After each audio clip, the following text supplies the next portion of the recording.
వీరు చైతన్య విస్తారంతో విశ్వాతీత స్థితై ఉందురు. తాము భగవంతుడు తప్ప అన్యము ఎప్పుడు యోచించరు.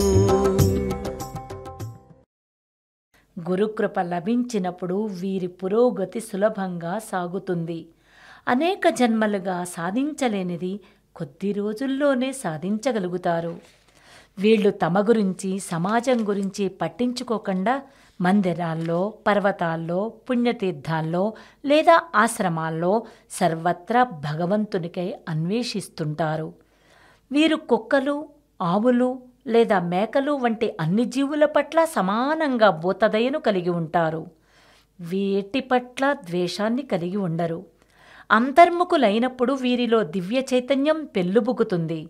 సదా ఏకాగ్ర చిత్తులై భగవన్నామస్మరణలో ఉంటారు.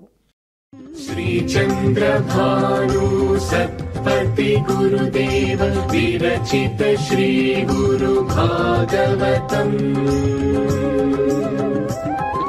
స్వరలయ వికసిత సుమదన శోభిత శ్రీ గురు చరణ సమర్పితం.